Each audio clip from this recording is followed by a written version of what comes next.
Halloween Ace debuted on the global version of OPTC on the 29th of March 2020. After debuting in October in Japan late 2019, global players could not wait to get their hands on this powerful holiday-themed character. The characters that debuted in this batch included Halloween Nightwalker Happy Halloween Doflamingo, Bride of Halloween Night Happy Halloween Raju, and Charitable Red Riding Hood Happy Halloween Koala. And the Sugo-Fest exclusive character of the batch focused on fighter and shooter characters, providing a substantial attack and HP boost with more matching slots and god levels of utility, along with a special that provided further utility as well as being his crew's dedicated attack boost. Introducing Trickster Flame Wolf Happy Halloween Ace. In this series, we'll be traveling back in time to experience some of the older Sugo-Fest exclusive characters in their prime, aiming to show just what it was like to use these characters on their debut. I hope you enjoy the video, and without further ado, let's enter the Legends of OPTC.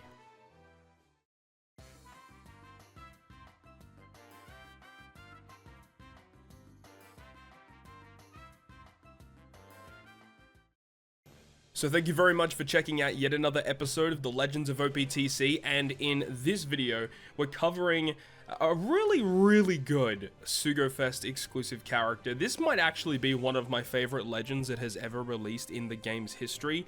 Now, while it might not be the best character to ever release, I think a lot of people do overlook this character a lot of the time because the abilities that this character has, and especially when he gets that super evolution and level limit break, of course, this character is one of the greatest legends, I think, to ever release in the game's history, and we'll talk about him in just a moment. He came along with some rare recruits, which were not the greatest rare recruits, unfortunately. I think Dofi has definitely seen the most play since the release of this batch. So Doflamingo here is an int shooter fighter. You'll see that's a common theming in this batch. Captain ability really doesn't matter. The crewmate abilities are pretty bad, but then he has a unique special where he removes enemies' resilience completely. There's not a lot of characters that can do that. And then furthermore, if the enemy has a delay protection or a full immunity protection, when you launch the special, you get a 1.75 attack boost and a 1.75 orb boost to both fighter and shooter characters. This character's not bad. Situations can pop up where this character is very strong. 9-turn cooldown for his special too. What are his potential abilities? He has Recovery Bind, Enrage, and Ship Bind, so not the greatest potential abilities ever. But Doflamingo, a very unique character that not a lot of characters can replicate in his scenario. The next character is Raju, and artwork looks so good on this character, but unfortunately the character's just not that good. She's a Psi Shooter Cerebral, captain abilities whatever. If your captain is Shooter or Cerebral makes quick slots beneficial, that's okay. And then the special, removing poison completely, reduce paralysis and burn only by 3 turns. And if your captain is Shooter or Cerebral, change all slots on Shooter and Cerebral characters into matching, and also boost the chances of getting matching slots for 2 turns.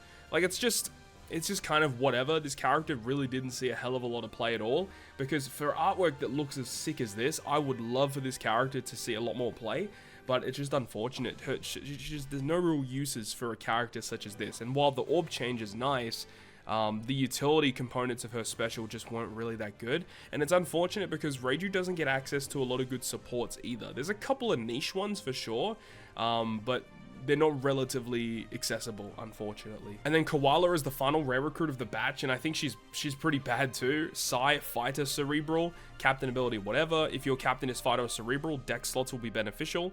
And then her special, reduces increased damage taken by 5 turns.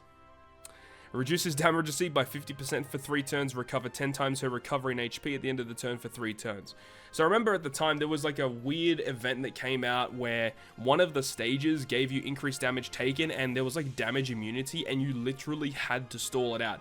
They basically built the content so that you had to use this Koala. And aside from that one random piece of content that came out around the Halloween celebration when Ace debuted, the special never really saw play. It's a very defensively focused character, and reducing increased damage taken is one of the worst effects ever. Maybe at this point I can't remember when it changed over, but the Enrage potential ability, which also removes this debuff, I'm not too sure if that was updated, because originally the Enrage or the provoked attack potential ability didn't remove increased damage taken on release. They added that after the fact. So maybe at that point, the increased damage taken was not removed via that potential ability. It's hard to say. Either way, not a great special. But then we get to the bad boy himself, Ace, Trickster Flame Wolf, Happy Halloween. Artwork actually looks really cool on this character. Int, Shooter, Fighter. Captain ability was so good, boosting the attack of fighter and shooter characters by 4 times, 1.5 HP. Psi and Int slots are beneficial to fighter and shooter characters. And then the really good kicker at the end, reducing special bind by 10 and reduce 10 turns of special reverse. Like, what a captain ability, dude. There's really not a lot wrong here.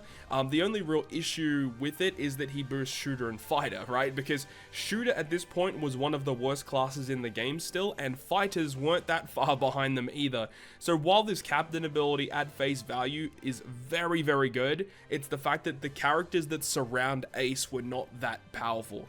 Shooters and fighters did not have amazing utility, so if you're just talking about raw damage and having really cool effects, shooters and fighters were okay in that department, but against the high-end difficulty content, shooters and fighters were not typically the characters you would go with. However, the fact that this character provided such insane utility in his captain ability really tried to propel the shooter and fighter class, and of course when he super evolved, he got access to the ability to boost int characters as well, so he gets access to a lot more characters. And in today's day and age, shooters and fighters are a lot better, or at least shooters in particular are in a much better position. Fighters are still a bit of a weird one. I think they're probably the worst class in the game, at least right now. So we'll have to wait and see if that progresses as we move forward. But obviously he has the level limit break update as well. The limit break, this might be the expanded captain ability. Yeah, so he gets a lot stronger there. Makes Psi recovery 10 and beneficial to himself. And then the special ability is very simple, but it's good. 10 turns of bind removal, so that just adds to the further utility in his captain, and then boost the attack of fighter and shooters by 2.5 for 1 turn. So like, there's really nothing wrong with this unit. Like, he has fantastic utility, more matching slots naturally, good health boost, good attack multiplier, and he's also his crew's dedicated attack boost. Like, this character is awesome, and that's what I'm saying. Like, this is one of the most overlooked Sugo-Fest exclusives to ever come out, because he came out like shortly after like V1 Kaido and everyone was on that hype train. But like, people forget how good this character actually is, and I still use him on like treasure maps, for example. If there's a treasure map mini boss that gives me special binds and special reverse, or bind and special reverse in some sort of combination, this guy is going to be used as my captain to speed farm it, because he's just so freaking good. And of course, with that super evolution and level limit break as well, he gets cooldown reduction, so he becomes a bit of a speed captain too. And then of course, he is a shooter character, and a lot of the old school shooters got barrier penetration, completely ignoring it, which has great synergy with characters such as Izo, Friend Captain, or Ben Beckman and Lucky Roo. So this character is just so good. I'm a big fan of this unit. So let's go ahead and jump into some content using this guy as a captain. Alright, so we're in-game now with Halloween Ace, and my one is Limit Break Expanded. I just got my personal one and devolved the character. So the damage multiplier you see here is going to be a 4.5 multiplier rather than the 4x. And so he's going to be a little bit stronger than normal. But we've also got Usohachi and Sabo as our shooters, and we've got our fighters in Carrot and Opera. This content with Magellan was really heavily focused around Special Reverse, as this was the content where Legend Carrot debuted. And I think this is going to be a good piece of content to showcase Ace, as the Special Reverse was pretty prevalent. So let's go ahead and jump in and use the character. I love using this character. This character is so freaking good, dude. He's so strong. Big fan of using Ace. And I don't even remember what the old school animation for this character even looks like. So let's see. Of course, first thing is first, we need our cooldowns, which actually gets added with his Super Evolution and Level Limit Break. They added cooldown into his Captain ability, which just adds to his usability as a captain in content.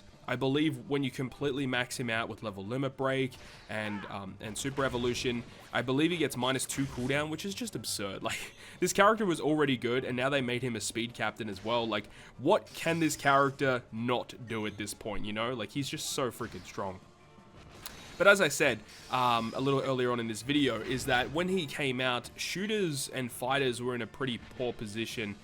You know, especially shooters being one of my favorite classes in the game, and the fact that they never really got a lot of support, and the support that they would receive, you know, whenever it would ever come out, usually wasn't what they needed. They needed heavy utility characters. I mean, Usohachi in this case came out much later after Halloween Ace, but the thing is like he actually it was the same year as Halloween Ace with you know, Luffy Zora's release. But you know, we just needed more shooter characters that had utility buffs, and Usohachi could provide that. So just more stuff in that kind of realm is kind of what shooters needed.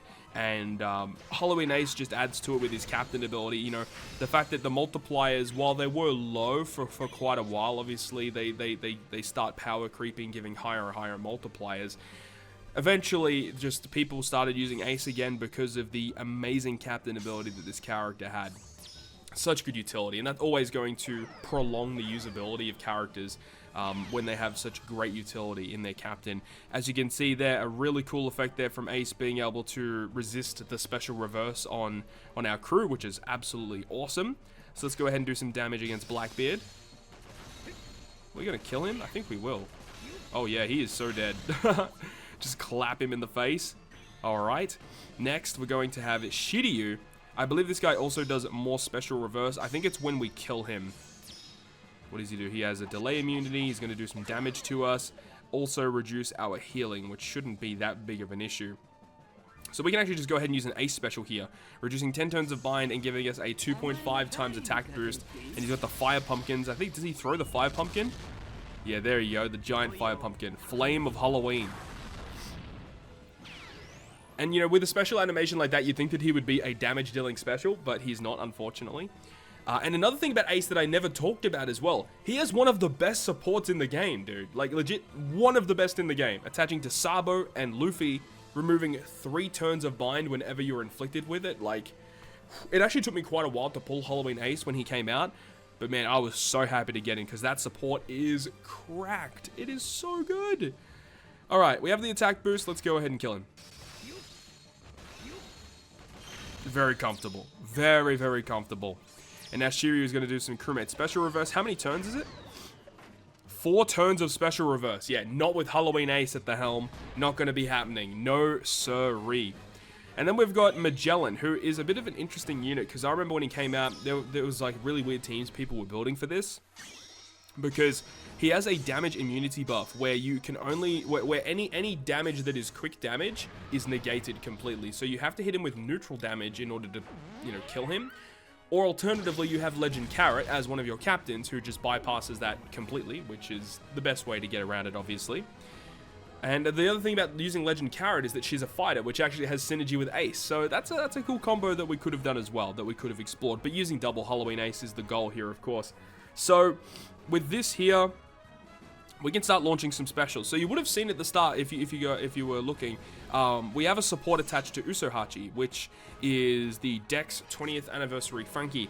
So that character has a really interesting support that that actually reduces enemy defense when we use the special of the character. So the whole goal of that is that we can then go ahead and use the special of Carrot, which is going to provide us with a defense down conditional boost as well. So it's not too often that you can actually apply conditional boosts through the supports like that, which is kind of neat. And also does some really cool orb change. And then we can go ahead and use Sabo. So Sabo, of course, is going to give us a chain and as well as the orb boost. And then we have, of course, Ace for an attack boosting effect. So great combinations here across the board. Hicken.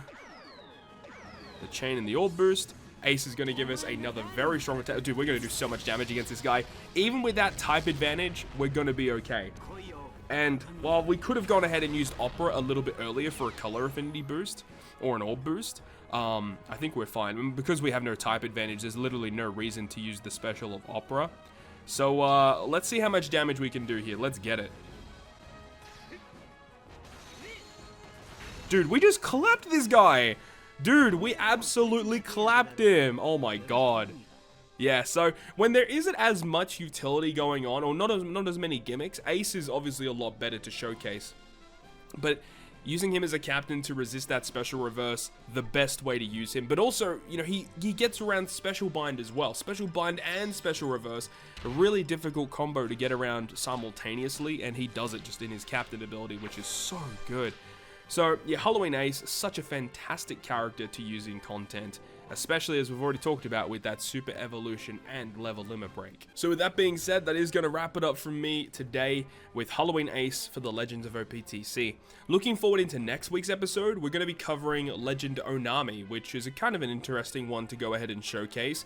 She debuted alongside Komurosaki, so we're heading into the Wano Kuni stuff now. We're getting heavy into Wano, and of course we're going to be there for quite a long time. Lots of Wano legends that actually debuted. But yeah, we're starting off strong. We're going to be covering Onami next week, as well as Komurosaki. We'll see how things go. We may do another combo episode with those two characters together. We'll have to wait and see. But anyways, really hope you guys have enjoyed this one today. And if you guys did enjoy it, make sure to go ahead and leave a like. And if you want to stay up to date with all the content I post, including more One Piece Treasure Cruise content, make sure to hit the subscribe button down below. On that, I'll see you guys within the next video.